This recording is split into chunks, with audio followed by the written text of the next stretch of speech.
Coming up next on Twitch, This Week in Computer Hardware, new chipsets, think USB3 and Thunderbolt, the Connect SDK, Core i7 notebooks, self-erasing drives, missing RAM, and when you should ignore the recall. It's all coming up next on Twitch. Netcasts you love. From people you trust. This is Twitch. Bandwidth for Twitch is provided by Cachefly at CACHEFLY.com. This is Twitch, This Week in Computer Hardware, episode 115, recorded April 14, 2011. Ignore the recall, people. This episode of This Week in Computer Hardware is brought to you by Squarespace.com, the fast and easy way to publish a high-quality website or blog. For a free 14-day trial, go to squarespace.com/twitch. And by Netflix. Watch thousands of TV episodes and movies streamed to your PC, Mac, or TV instantly. Plus, get DVDs by mail in about 1 business day. For your free 30-day trial, go to netflix.com/twit. Welcome to Twitch, This Week in Computer Hardware. I'm Patrick Norton, joined as always by the man, the myth, the PCPer.com legend, Mr. Ryan Shrout. What's up, man? Not much. Is it finally getting nice weather out here and everything? Forcing myself to stay inside and work, though, however difficult it might be. Is it actually like 70 degrees and sunny shirt sleeve weather? It was more like in the 60s today. I probably could have worn shorts, but we know, whatever. It's trying to class it up for you guys on this show, right? So I got jeans on. Or do we don't actually know that we've never seen you stand up, man. I might not be wearing pants, Patrick. That's probably something we would have not. Look, it's chipset week here on Twitch. It is.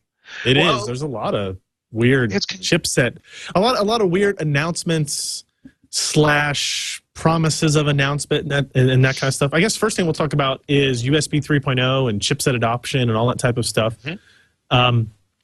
Frequent listeners or viewers of this show will know that we like us some USB 3.0. It's fast. It's fast. Backwards compatible. Yes. Fast.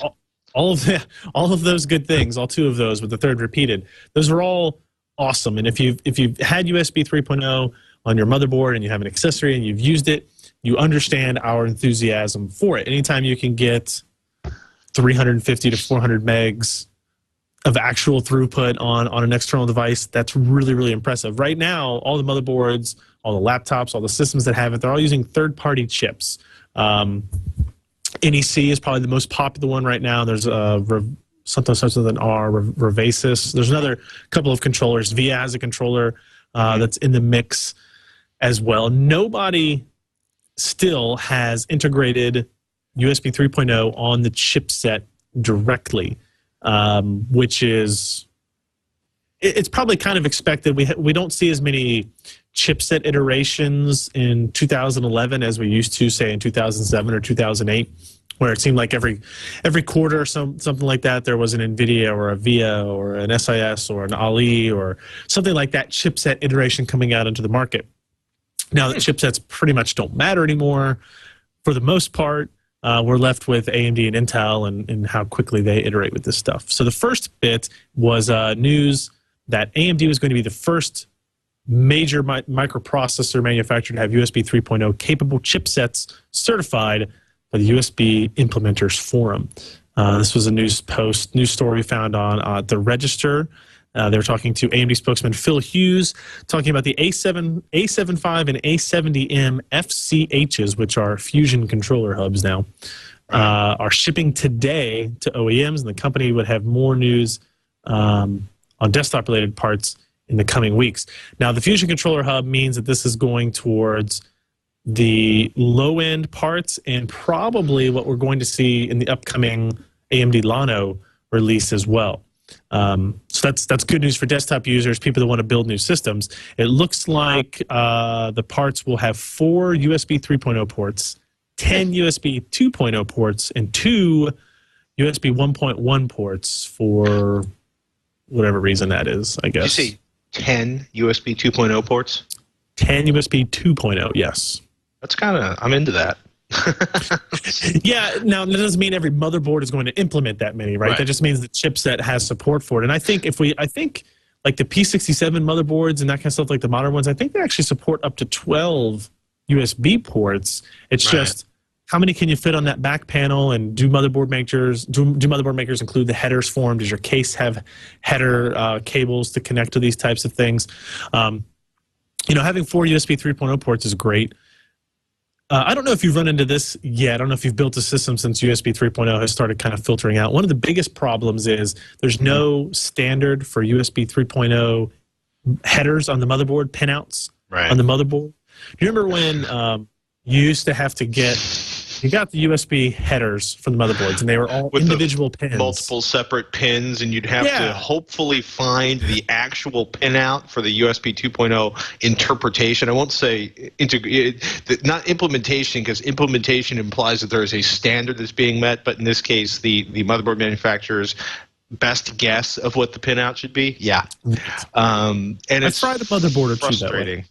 Yeah, it's completely unnecessary, because you'd think, like, once they've gone through the gigantic, you know, IEEE or whatever, you know, certification crew is battling out over the actual specs, they could just take 5 seconds to be like, and let's do 5 pins in this shape, with this one will be blank, and do the standard connector. And it's really funny. I mean, Intel also announced this week Ivy Bridge, the follow-up to Sandy Bridge, is going to include USB 3.0, kind of a given.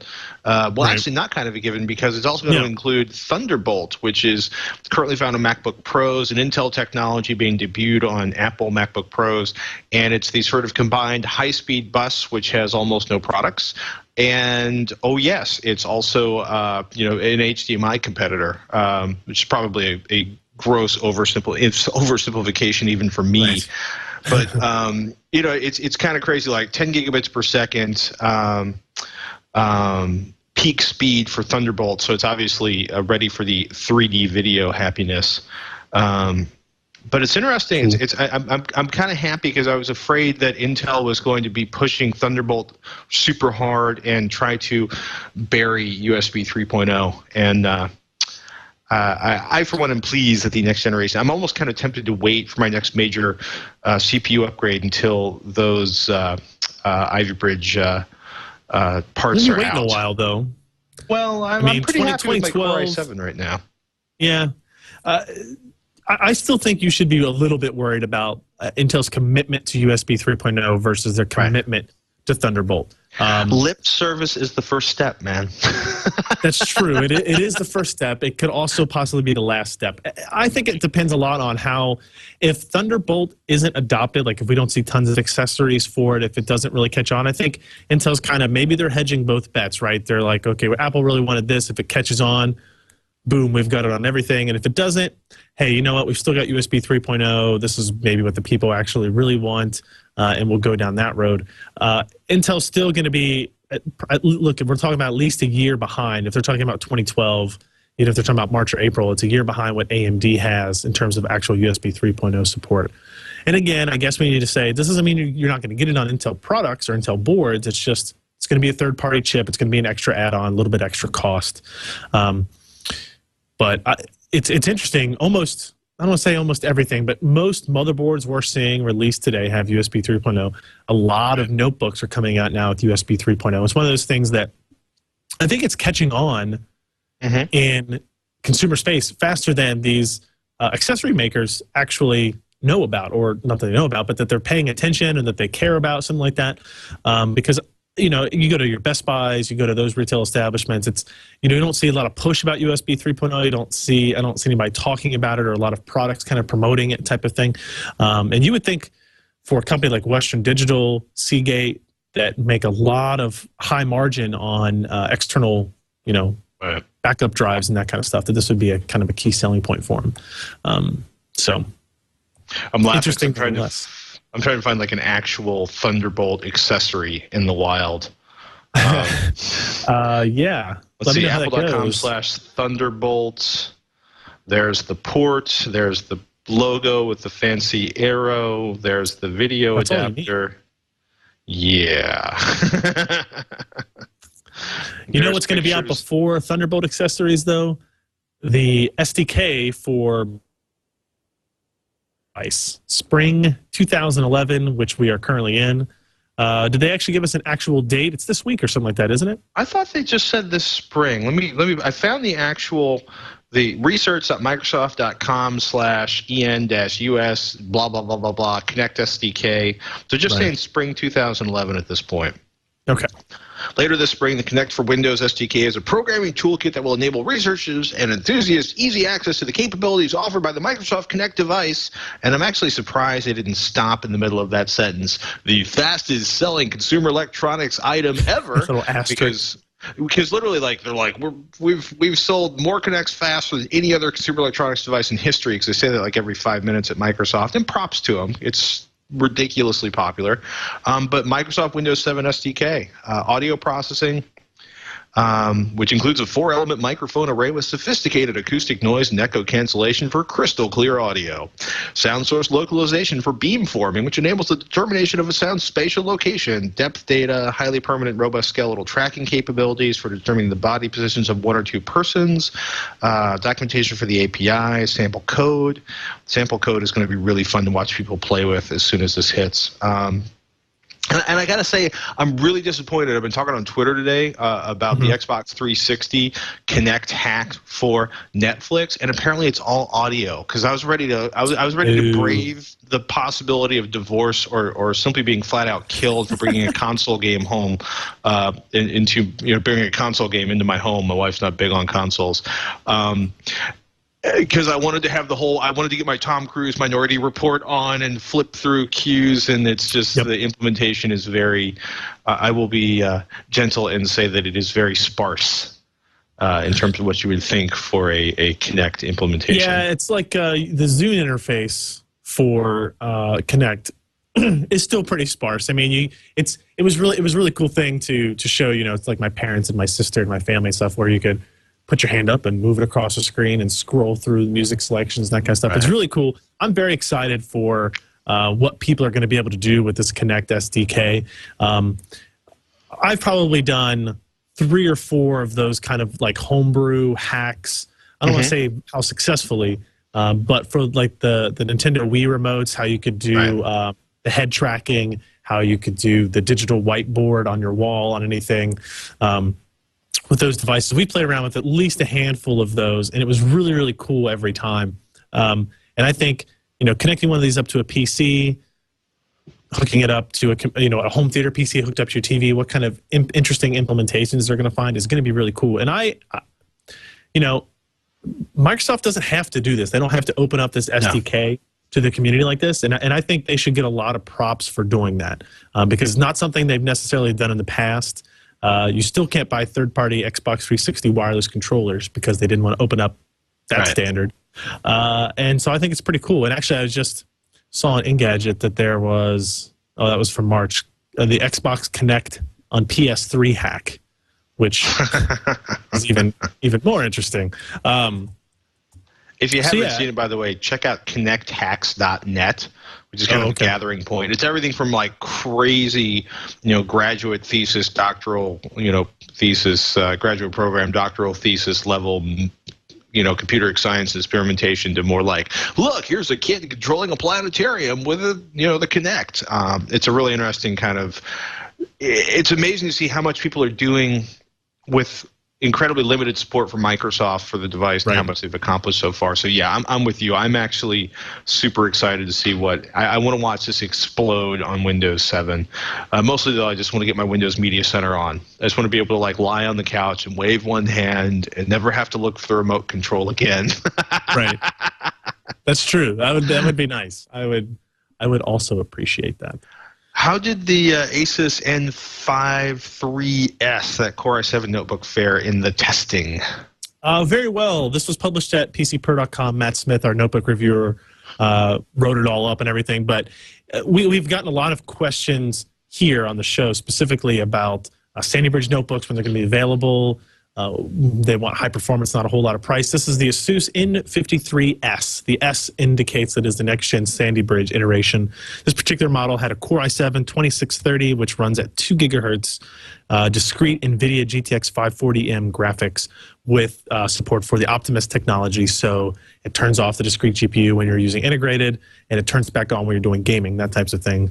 4 gigs of memory, 750 gig standard, 7200 RPM hard drive, DVD drive, all that stuff. 15.6-inch screen with a 1366 by 768 resolution display. Do you think that's an acceptable resolution on that? It seems a little low to me for a 15-inch monitor. But at this point, you know, on one hand, yeah, it seems a little low. On the other hand, you know, we were talking actually on TechSale this week because a kid's like, I'm a programmer. My projects are getting big. I need a desktop monitor. And I talked to a bunch of friends of mine who are programmers, and what these guys are using in terms of like triple desk, you know, double monitors is a big deal for me. But like the idea of like creating a setup where you're running 3 like 24-inch monitors or multiple 30-inch flat panels in various, you know, landscape and portrait modes. So my whole concept of how much desk space I need exploded recently. So yeah, I'm going to say 1366 is way too small. On the other hand, I know a lot of people who are immensely frustrated with high-resolution notebook desktops. You know, people who aren't Photoshop, you know, because they're just like, why is everything so small? And then it's like, okay, we're going to go right-click on the desktop and nice. You know, make everything bigger. But yep. Yeah, for a 15-inch flat panel, that seems a little on the low side. But you know, maybe Asus is probably right in experimenting. the normal range. Yeah, that's true. Yeah. The only it's got a brushed aluminum finish. It actually looks really nice, well designed. Nothing too fancy. Again, it's not a $3,000 machine. If you go to the second page of the review, you'll see a YouTube video embedded there of the keyboard flex, which is the only problem he had with this machine. And in particular, in a couple of specific locations, the keyboard flex is noticeably bad. So depending on how receptive you are to that, and it might be on a per individual unit case, but obviously you can't tell that. It has decent battery life, 6.5 pounds, so it's not super portable. Right. But it is reasonable, 6.5 pounds battery life. I think we're talking somewhere in the 4 to 4.5 range for a standard, you know, 8-cell battery. Not too bad there. That's pretty manageable. Performance, yeah, it is. Performance is really good, as you would expect. Sandy Bridge processor, discrete graphics. It ran through the SciSoft benchmarks, PC Mark Vantage 7-zip, beating out, you know, the Core 2 based stuff, or even the Linfield or Arendelle based parts pretty handily, and it did decently for gaming, especially since we're again stuck at that 1366 resolution there. Best part, I think, about this is the price. You can find it on Amazon for $1,050. 1050. Cheap. Actually, it just went down to $1,019.99. So, well, let me ask you a quick question. Let me pull a viewer question before we take our first ad break. We had an email from David talking about Core i5 versus Core i7. He's talking about MacBook Pro, but I think it applies really Mac or PC across the board. He's wondering, will you see a big performance jump choosing the Core i7 over the Core i5? In David's case, he mixes sound for indie films. He's a soundtrack pro, so he's going to be hammering the CPU as hard as he can.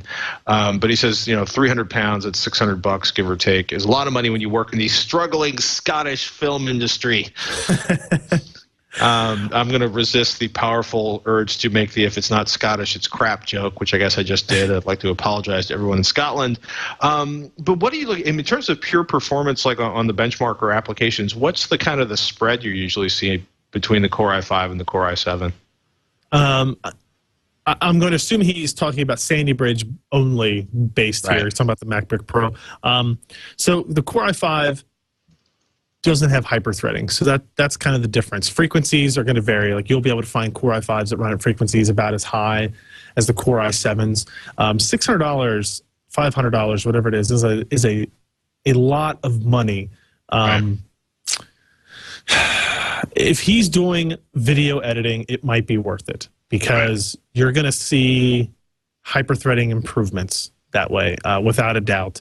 If you go to, I guess, if you look at the reviews of the desktop processors, if we take a look at, if I can use my own browser here for a second. For some reason, I don't know what's going on. But look at the performance differences between the Core i5 and the Core i7s of similar frequencies. If you even go to our site or any other hardware site for that matter, and look at the desktop versions, and you'll see whatever percentage difference there is there, kind of assume that that same kind of percentage difference is going to exist in the mobile form factor.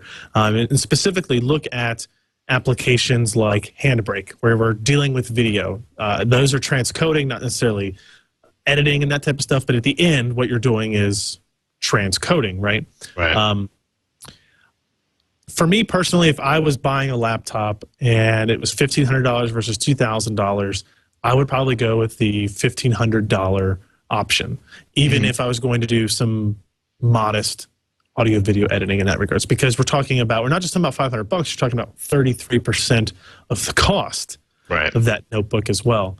And hyperthreading does improve performance, but it's not like adding new cores. Let me see if I can jump over to these benchmarks here. Trying to see which one of these have it. No, I don't have any exact lined up benchmark results to compare it. But I mean, in the desktop variant, the Core i7-2600 is not really that much faster than the Core i5-2500. Handbrake. Okay, here we go. It goes from 145 frames per second to 108 frames per second. That is the drop, essentially, in losing hyperthreading. So in that particular case, we're talking about 40-ish% performance, which is pretty good. That's like a best case scenario, pure transcoding, a CPU 100% limited, 4 threads versus 8 threads. Right. So depending on what type of software you're using. Again, I still think maybe I would lean towards the lower cost option there. It's kind of funny if you take a look at Apple's MacBook Pro performance page as you're digging through apple.com. It's like the MacBook Pro application performance up to 2x faster than previous generation MacBook Pros. And you click on the 13 inches of the Core i5 version versus the 15-inch. And it's kind of like, okay, 15-inch, 2.2, 13-inch, 2.1. Cinebench 11, 1.9x for the 13 and 2.0. You know, it's amazing actually how close they are. Yeah. Although it's going to be interesting to see with the new version of Final Cut Pro coming out. That was such big news at NAB this week. It'll be really interesting, I think, to see what's going on in terms of optimization inside the application for video editors. Although, you know, I guess I don't know what he'd be using for the soundtrack on that. I guess part of what I'm saying, it's amazing how updating the code and the algorithms can take advantage of hardware and produce ridiculous performance boosts. Should we take a moment to thank our friends at Squarespace? Absolutely, we should. This episode of This Week in Computer Hardware is brought to you by that very sponsor, Squarespace.com, the fast and easy way to publish a high-quality website or blog.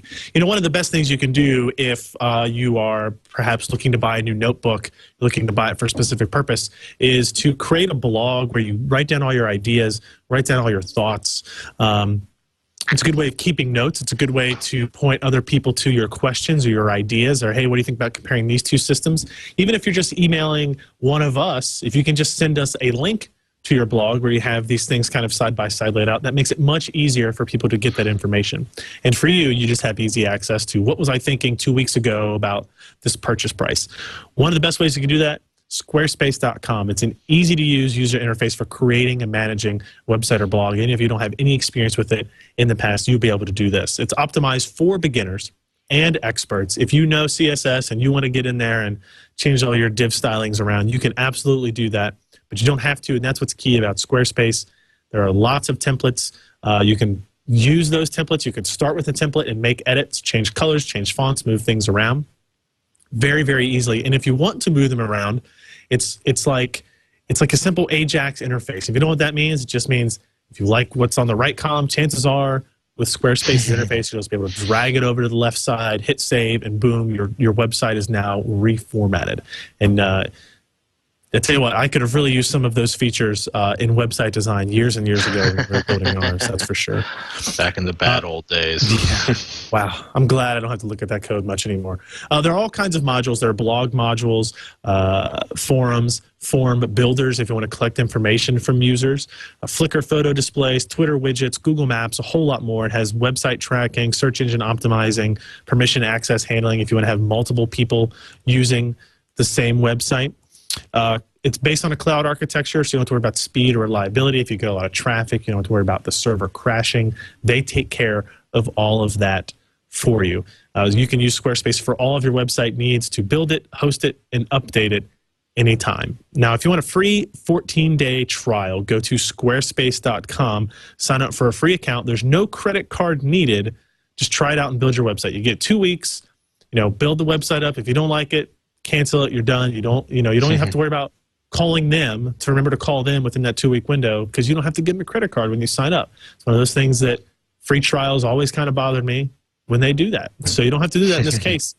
Squarespace.com/twich is the URL we'd like you to use, TWICH, for that free 14-day trial. And we thank them for their support of this show. Yay. Thank you, Squarespace. Well, I guess we got a few more news bits to get to, right? Yeah. Okay. Do we care about the GeForce GT520? I don't. All right. Intel Micron announced the first 20 nanometer. Basically, it's a new low-end GPU. Yeah. If you're curious, if you got integrated graphics and you need something to do just barely a little bit more, that's the type of card you're going for. Slightly less sucktastic than onboard graph, or slightly, yeah. Intel Micron have announced 20 nanometer MLC NAND flash for use in solid state drives. It's kind of funny. Nantech had a pretty good article on this one, and Dan Shimpey over at Nantech, and he's like, "We just started testing SSDs based on IMFT 25 nanometer NAND flash, and look what Intel Micron just announced: the first 8 gigabyte MLC NAND device built on a 20 nanometer process." It's going to be much later this year at the earliest before they start shipping production quality. And what's interesting is one of the things that Anand pointed out is that 50 nanometers IMFT NAND was good for 10,000 program erase cycles, rated not actual. They moved to 34 nanometers, dropped that to 3,000 to 5,000 program erase cycles, and then they managed to hold that 3,000 to 5,000 when they moved to 25 nanometer. Micron basically says that they're going to keep it. They're kind of, as the product evolves, we're going to keep that 3,000 to 5,000 program erase cycles. And before everybody starts waving their hands going, 3,000 to 5,000 program erase cycles, won't my SSD become incredibly useless in 6 months? They're doing some pretty sophisticated management of how data is written, and the truth is most of what you do on a drive is actually read data. But it's interesting to watch. It's interesting to watch how fast this is evolving, and they've got a pretty good up the Nantech page. They've got like 34 nanometer versus 25 nanometer versus 20 nanometer, and you're looking at 2-bit per cell MLC NAND device, 118 millimeters squared at nanometer. It's they didn't even have a single 8 gigabyte NAND device at 34 nanometers, which is like. It's crazy.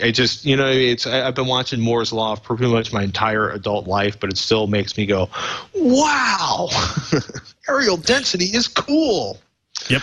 The flip side, though, is something we were actually talking about with Anand last week when we had him on, is like the 50% reductions, over the course of a year in SSD prices are pretty much gone. But you can look for maybe 20 to 30%, 30% way on the outside as they drop from 20 nanometer NAND down to 25 nanometer NAND. So that is something. Prices will continue to drop, just not as aggressively as they were in the first year of SSD mayhem. That's bad news for consumers, I think, overall, but it's good news for those people who maybe were on the verge of buying something, the always gotta waits, so to speak. You don't have to worry about that 50% price drop hitting you as soon as you buy. So yeah, it might be time to actually pick up and buy. So speaking of storage and hard drives, how would you like a hard drive that automatically erases itself? It doesn't sound really cool when you word it that way, but if we're talking about security reasons, it might be more appealing. This is a Toshiba self-encrypting drives, enable system manufacturers to configure different data invalidation options that align with various end-user scenarios. That's kind of a roundabout way of saying if the hard drive gets stolen and they put it in a different computer, it has the ability to wipe itself clean so that they don't get to access your data. Is this something consumers need to worry about, or? Well, it's probably more of an enterprise corporate thing. One of the things that's really interesting about the Intel 320, their latest round of solid state drives, is that they have on-the-fly encryption built in, with the idea that you can encrypt, basically, minimizing the performance penalty for encrypting the content of your hard drives and securing it, essentially not so much against, essentially against theft, right? You don't want people to be able to access your data. What's interesting is the Computer World article that talks about these new Toshiba self-erasing drives is they're like 2.5-inch, 7200 RPM drives, not really big, like 160, 640 gigabytes. But they're for PCs, copiers, and multifunction printers, along with point-of-sale systems. So they're very targeted at sort of verticals, areas where you have a legal liability if the information escapes. So I think they're probably going to be. I don't know if I'm going to say they're considerably expensive, but I wouldn't be surprised if there's a pretty healthy premium on these drives compared to a standard Toshiba 2.5-inch 7200 RPM drive. I mean, AES 256-bit encryption is built on board.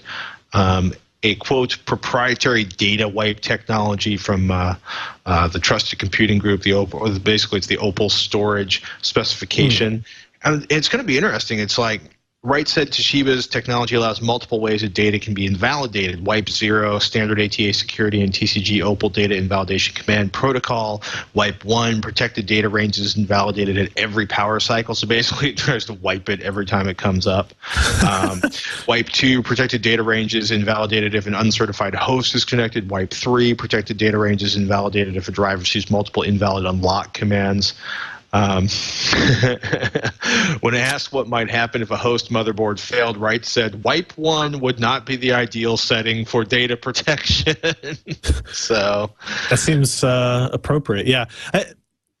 Do you worry about, we're joking about it, but do we worry about this accidentally being enabled? And I think they were joking on TNT yesterday or the day before, whenever this news came out, that, what if a user just takes their hard drive out of the laptop and plugs it into something else, just thinking, I'm just going to copy some data over, and all of a sudden they're like, hey, oops. This is why you should always back up your data locally, and you know what I mean? It comes, every week, every show, people are going to stop listening because they don't want to hear, they don't want to be told to back up. But it's like. I think these drives are going to be targeted. I think it's going to be extremely unusual for one of these drives to show up in any consumer. I think consumers are going to have to go out of their way to find one of these to install in a notebook. I think in most cases, I think they're going to show up in, point-of-sale computer systems, basically large verticals where it's like you've got an insurance company storing critical information or a hospital storing critical information that they don't want to, They don't want someone to be able to sneak into the hospital and unscrew the back of something and swap the drive out. So I think the large infrastructure that will be surrounding these verticals will help protect from that kind of data loss. On the flip side, security equals the possibility of not being able to get to the stuff you secured. I don't know. Right. So we'll get an email from somebody in a few months about how they got one of these drives and couldn't access their data when their motherboard died. But it'll be interesting to see what comes out of that. I just thought it was a fascinating concept, the idea that they're building this into the hard drive level. Eventually, computers will make all of our decisions for us. Let's get started now. And it's one of my let's not even go there. Skynet, Google. Now, you mentioned consoles a little bit earlier, that you're not allowed to have them. We don't talk about them a whole lot here, but when we comes up with new hardware, maybe we do want to talk about it. This was interesting. There's a lot of news floating around now about a new Nintendo console. I haven't heard a whole lot about this other than that I don't know if they're just going to call it Nintendo HD, but it's going to be about at the performance level of the current PS3 and Xbox 360, which is a big improvement over its current configuration. But I would think, for our standpoint, we're hardware guys. We like to see advancements in hardware.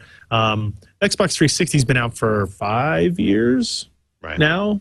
So now Nintendo is catching up to being 5 years behind, is the cynical way of looking at things, right?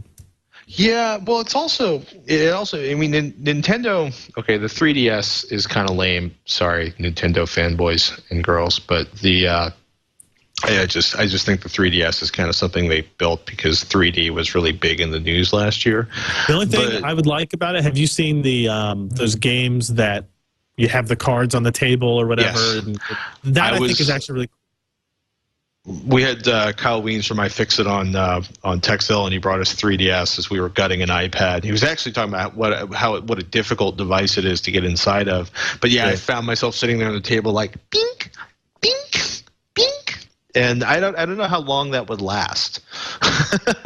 It's the little yellow cube crawls out of the. Yeah, I've only really played with it at stores, so you might be right. Anyway, I didn't mean to sidetrack us there. No, but I mean, I think part of it's Nintendo's like, we're focusing on gameplay, we're focusing on so much of the classic Nintendo experience. We're just going to quick scoot out 1080p capabilities. You know, it's almost like they're building. I almost feel like Nintendo's building this so they can have parity with stuff like Netflix or Vudu or Hulu, more so. On that side of being an anchor for a home entertainment system, right? Because I think SD is starting to really hurt them that way. Then they have, you know, I mean, I don't think they really care about trying to do a big tech leapfrog over the Xbox 360 or the PS3. Partially because, you know, I'm sure there's another Xbox and another PS3. You know, the PS4, I guess, would be coming. I just don't see Microsoft or Sony being at the point where they want to have to do that whole entire console launch incredible amount of investment. Yeah. You know? Yeah. They will. They will eventually, but they're definitely stringing things on as long as they possibly can, making as much money now as opposed to that initial investment period. One of the other things I read here at a site called Game Rant is that the other rumor going behind is that the controllers are going to be very different with this new console system, especially if you consider when the Wii came out, the motion controls were very innovative and unique at the time. Since then, you've had the Move and the Kinect and higher resolution capability in these controllers, and that's going to be completely revamped. And they're also talking about the possibility of having a built-in color LCD on each of the controllers as well, and they referenced the Sega Dreamcast with the VMU thing on there. I remember very specifically that, and the only time it was ever useful for me was playing like sports games, football, where you chose your play on that as opposed to on the screen where your opponent could see. So that was always interesting, but it should be kind of cool. You know, I am a gamer on both PCs and consoles, so I am ready for updates to the 360 and the PS3 and all that type of stuff. I like to see new hardware and what they can push out and that kind of stuff. And if they upgrade these consoles, it's good news for PC gamers that want better image quality on their PC games. We always talk about PC games coming out being console ports where they don't spend a lot of time improving it for the extra horsepower you get on the PC. If they improve the horsepower on the Xbox 360 and PS3, that will help in that regard as well. So exciting stuff. Let's talk quickly before we get into our emails here about the second of today's sponsors.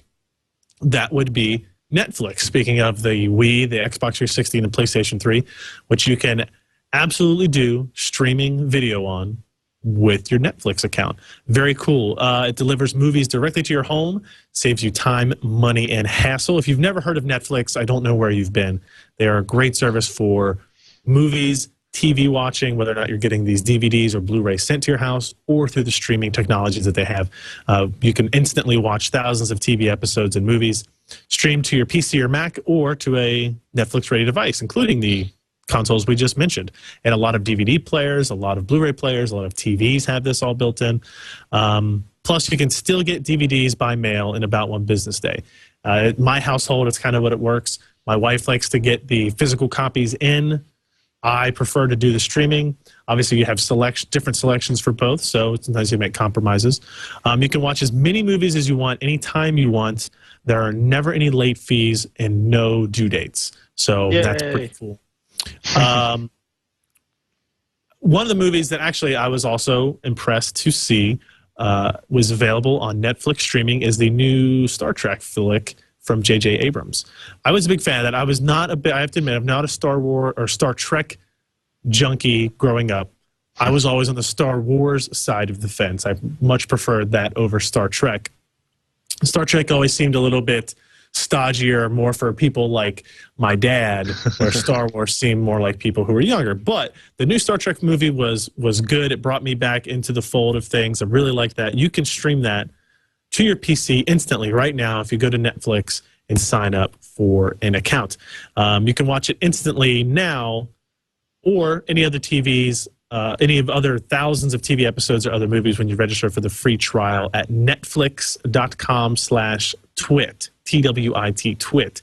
If you sign up for your free trial there, instantly watch anything, start signing up for those DVDs or Blu-rays by mail. I think you're going to enjoy the service. I know you're going to enjoy the service if you are a movie or TV lover, as Patrick and I are. So yeah, no, we thank them for their support. Netflix is what enabled my wife and I to cut the satellite cable. Oh, yeah.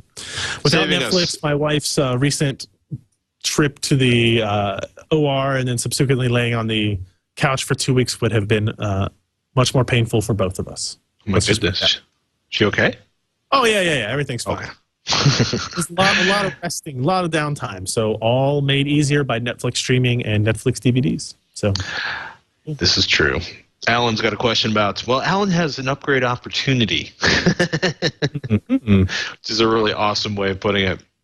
He says, my rig is currently running 4 500 gig WD Blue hard disk drives in a RAID 10 configuration, which has worked flawlessly so far. However, as is sadly the case with our beloved computers, performance has slowly deteriorated over time from use. I'm going to reformat and do a fresh install of 64-bit Win 7, but I was contemplating an upgrade to an SSD boot drive. Do it. Brief system overview as follows. i7-920 with mild overclocking to 3.6 gig, EVGA motherboard, GTX 570, 6 gigs of RAM, a Corsair TX 850 watt power supply, and that giant collection of hard drives. The question here is threefold, gentlemen. First, given my motherboard doesn't support SATA 3, what is the current price performance sweet spot for SATA 2 SSDs? I know with SATA 3 out in the market, the older drives should start falling in price. It's more of a dream than a reality. But where should I be looking for the most performance bang for my buck? Performance here is priority over price. Second, as we know, the longer I wait, the cheaper everything will be. But is now as good a time as any to jump in without feeling like I got ripped off in 6 months? Do you expect a big price drop in the near future? Third, should I forget about the SSD upgrade until I upgrade my motherboard to take advantage of SATA 3? Well, in kind of we sort of addressed the SSD price drops.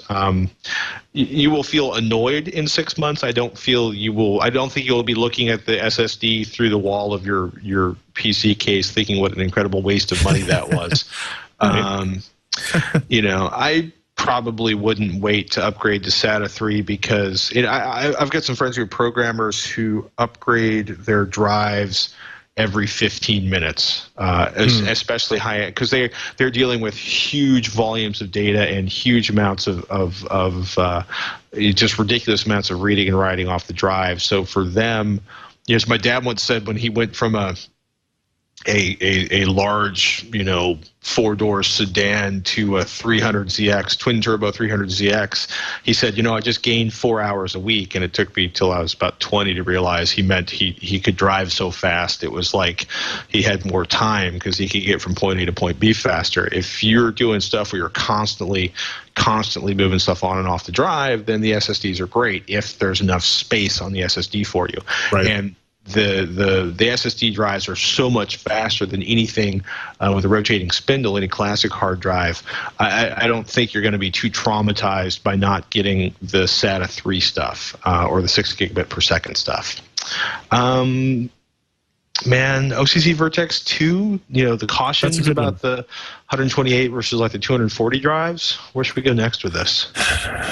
I don't think it's a big concern either way. If you want to be super safe about it, if you go to the OCZtechnology.com website, you'll see that they have actually created new model numbers now to differentiate between them. Corsair has different model numbers on their Sandforce-based, what do they call them, the F series? I don't remember exactly what their model numbers were to differentiate there. I think I agree with you. The SATA 2s are going to be fine.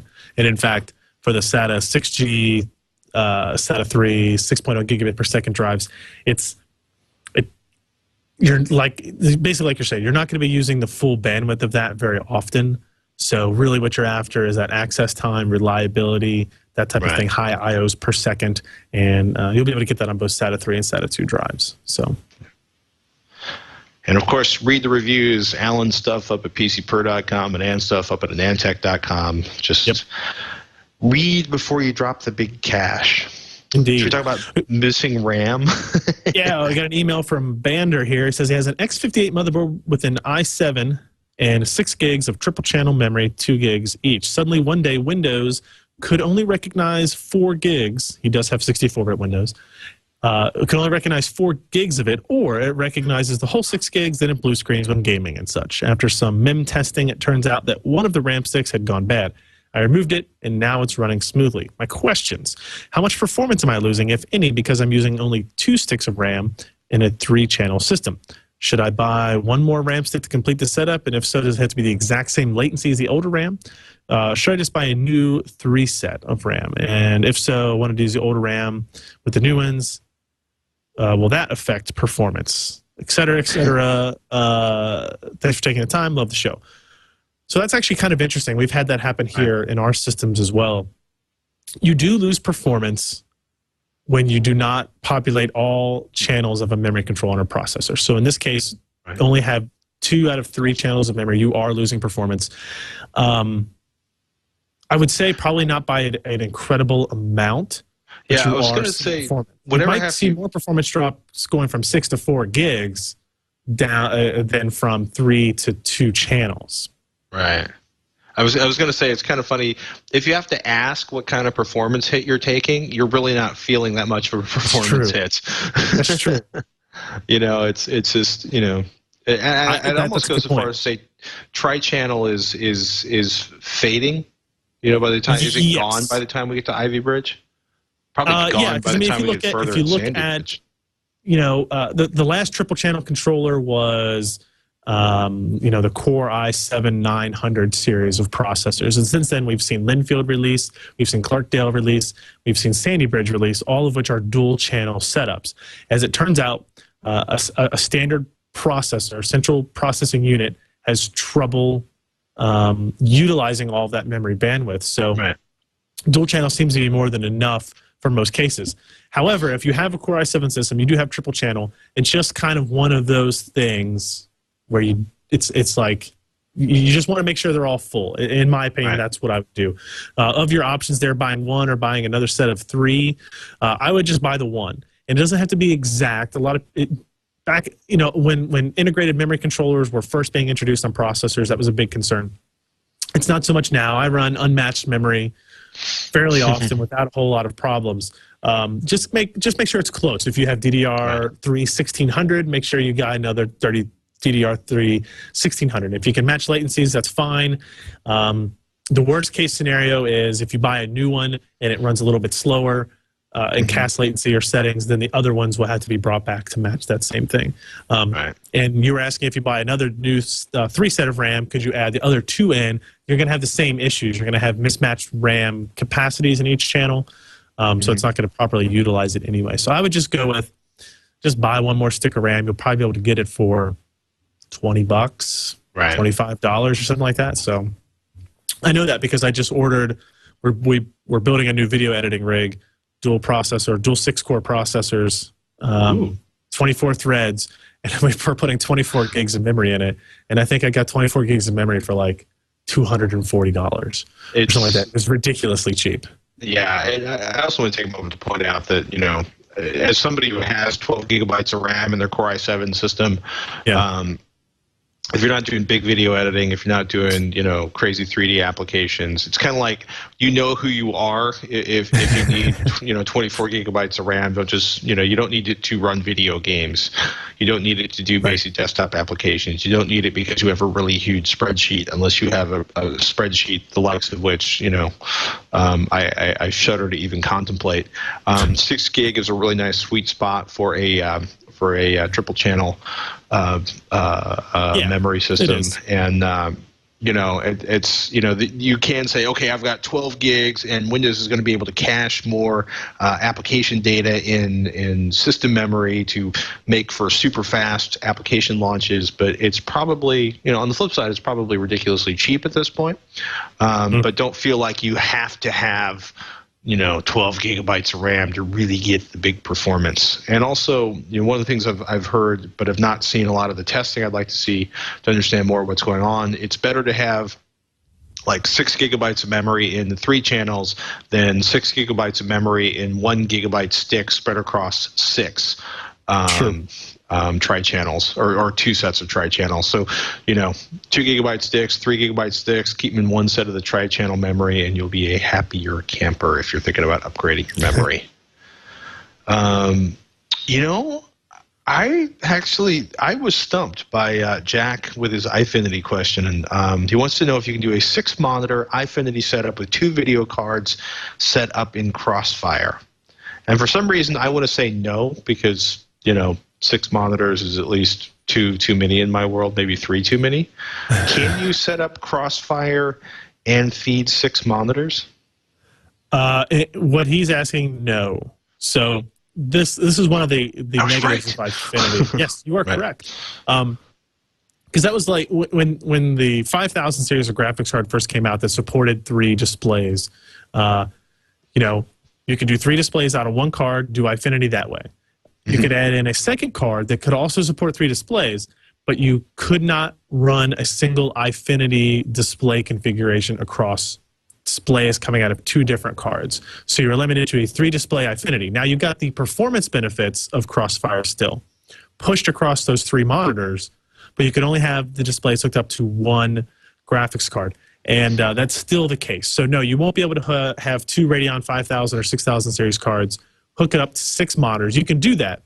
Right. You'll be able to have 6 monitors, but you won't be able to run a single Eyefinity configuration out of them. And the reason is the driver that AMD and NVIDIA now uses with Surround essentially trick the operating system into believing that there is 1 display of a super high resolution connected to Windows or connected to the graphics card. That's and interesting. You can't fool it enough to think that it's all coming through 2 different frame buffers, I guess is what I should say, from 2 different graphics cards. So if you want 6 monitor Eyefinity configuration, you have to buy the either the 5870 Eyefinity edition graphics card, which had 6 mini DisplayPort outputs, or the new way you can do it is you really can't even do this yet, but DisplayPort 1.2 supports DisplayPort hubs, which so you can have, you know, 1 DisplayPort coming out and supporting 1 DisplayPort port on your graphics card out to a hub that then has connections for 6 displays. And you'd be able to do it that way. You might have to have 2 hubs for that, 1 for each, one for 3 monitors each. The problem with that is DisplayPort 1.2 hubs like basically don't exist right now. If they do, they're probably incredibly expensive because they're so up on that scale of usage right now. Nobody's using them. So it's possible, and that's why AMD hasn't made like an Eyefinity 6 edition graphics card since then, because they keep saying, well, display 1.2 you're allowed to split out. But I think the number of people actually doing a 6-panel Eyefinity configuration is pretty low. So I was going to say, you better really, really love your flight sim if you're going to commit the cash to make this happen. That is very true. Very true. Because I'm sitting there like, why else would you need, you know, Crossfire and 3D acceleration across 6 panels? I keep coming back to really outrageous flight sim configurations. Yep. Jack has a great practical question. He says, I purchased an Asus P8P67 Pro Mobo January 9th, built a great Sandy Bridge system, and I'm going to skip the specs because they don't really matter. He says the system is flawless and really, really fast. My question is this: should I pull the board and return it? Why? Because, of course, the Sandy Bridge flaw. Or should I just leave it? I have my SSD and optical drive and the 6 gig Intel SATA ports, and I have two terabyte drives and the Marvell 6 gigabit SATA ports, and I'm even using the J-Micron eSATA for an external 2 terabyte hard drive. Pulling the motherboard out would be such a big pain. I don't plan on ever touching the Intel 3 gigabit SATA ports. Do you think it's okay that I just leave well enough alone? Everyone is telling me I'm nuts for not returning the board. Anyways, love the show and would appreciate your thoughts.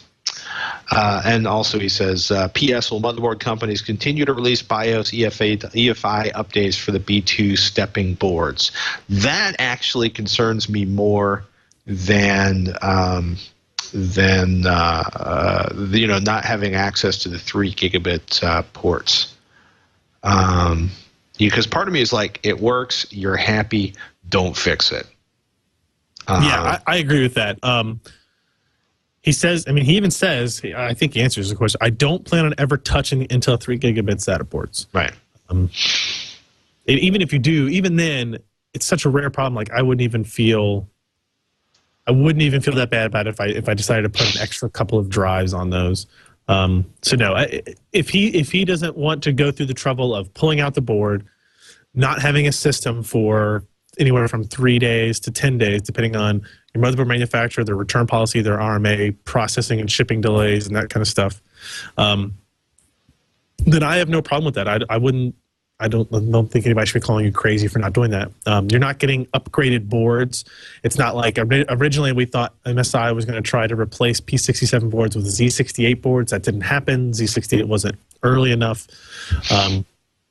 The issue with the BIOS is you're right, is a much better question. And I asked a couple of people, and because the B2 and B3 steppings are identical on these motherboards, like if you have the P67A GD65 B3, it is identical to the B2 in terms of the BIOS. So one BIOS update will be good for either or. You'll be able to use the BIOS updates for that motherboard for your B2 stepping. It won't affect anything in that regard. So you don't have to worry about them not updating and releasing new BIOS or EFI revisions for your board. So tell the naysayers that you are not crazy. That both Patrick and Ryan thought it was completely a viable solution to just leave well enough alone. Yeah, I mean, it's not one of those things where you've got, like, you know, I mean, sometimes you run into errors with a chipset or more likely actually the way a board is manufactured. I've seen cases where a board is manufactured like they had problems with the BGA soldering on the board for a GPU or a very specialized high-end graphics card for, like, you know, video capture or something. And, you know, your board kind of worked, but if it got hot one too many times, the pins would actually start separating, and it would get worse and worse over time as the card heated up and cooled down and heated up and cooled down and flexed. If the 3 gigabyte SATA ports go, they go. It doesn't impact the rest of the chipset. So that's a big plus. We're going to hold off on a question about getting a digital to analog converter. That's basically a high-end audio device to make your ears happy, or not. Daniel's wondering if there's any point to that. We're going to talk about that next week, along with an email from Darren talking about storage area networks, which is basically a fancy way of saying somebody's pre-assembled FreeNAS box lets me store stuff on the internets, which is a good way to do local storage before you back it up offline somewhere else, because I can't resist the urge to tell people to back up every chance I can. At least one more time in there, right? just for the sheer unbridled joy of it. What's coming up on PC Burn this week? I don't know if I mentioned this. We do have all the testing is done on the GTX 460 2-win card from EVGA, just trying to compile all that stuff together. Also, people who follow me on Twitter probably realize I was asking about home theater PC remotes, and I found a couple that I'm going to be kind of not really reviewing, but just kind of editorializing, discussing on. You'll see this little thing right here. Is that the Lenovo? No, it is. I forget what brand it is. Model RT-MWK01. It was pretty cheap. It was like $35 on Amazon. It's got a full keyboard type deal. It's got like a little touchpad there. And it has the integrated, it's got the 2.4 gigahertz wireless USB thing. So you plug this into the laptop, boom, you're ready to go. It's rechargeable. It's got a physical on-off switch, so battery life won't be an issue there. But it doesn't have a trackball like my Lenovo controller does. No, it does not. No. It has a laser pointer on it, though. Yeah, Ooh, yeah. you're kidding? It No, really has no. a laser pointer? It has a laser pointer on the end, yeah. It won't show up, but it's kind of nice. It's a little bit clunky, but for $30, I figure it's worth trying. Also, I mentioned this on the PC Perspective podcast last night. If you have an Android phone, look up Unified Remote. It's a piece of software you install on your computer and then on your phone, and you can use it as a remote control for your computer. Just, like the touch screen is like the touchpad on your laptop. And, you click, double click, you bring up the keyboard and type stuff in. It's actually really, really cool, and it's free, donations accepted type of thing. But it was a really cool application. You need to talk to Robert Heron about some of the sort of iPhone and Android control systems for home theater systems. Okay. He has spent a lot of quality time doing terrible, terrible things with perfectly innocent remote controls.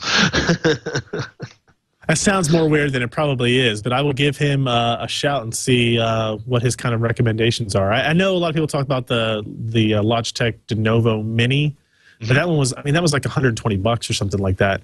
So I figured I would try the cheap knockoff brand. It's funny that I wish I had the box here in front of me, because the box looks just like a Logitech box as well. It has the black to teal type of fade going on and stuff. It's Can nice. you say Chinese knockoff? Yeah. Hey, and if it works, that's fine. Also, we should have the new website design at pcper.com up. I'm trying for tonight and into Friday, so cool. Check that out and see if you can break the site later, I guess. That's all. How about on Techzilla or HD Nation? Well, I'm going to be out next week, so that's kind of exciting. I do know that Adam Past from Lifehacker, he's like the EIC over at Lifehacker, is on. We're talking about Crash Plan and backing stuff up and what's going on with their new Revision 3 show. Basically, Lifehacker's doing a TV show with the crew here at Revision 3. We talk about sort of the emergency kit, some desk-kit options for drying out cell phones if you get them wet as we sort of get into the spring rain, beginning of the beach season. That's a good idea. And we had a really funny viewer question involving a cat, the cat vomiting, a Roku box, and trying to resurrect it. Sadly, the Techzilla viewer in question did not FedEx us the cat vomit encrusted Roku box. Yeah, probably good, but it would have been really fun to do on camera. And of course, we got some product reviews, HD Nation, and some new HDTVs reviews coming up next week. All the 2011 HDTVs are showing up. The 8000s from Samsung, which we haven't finished benchmarking yet, but we got one in house, and it looks fantastic. It is I loves me some shiny new HD TVs. I think that's it for this week in computer hardware. I'm Patrick Norton. I'm Ryan Shrout. We'll see you next week.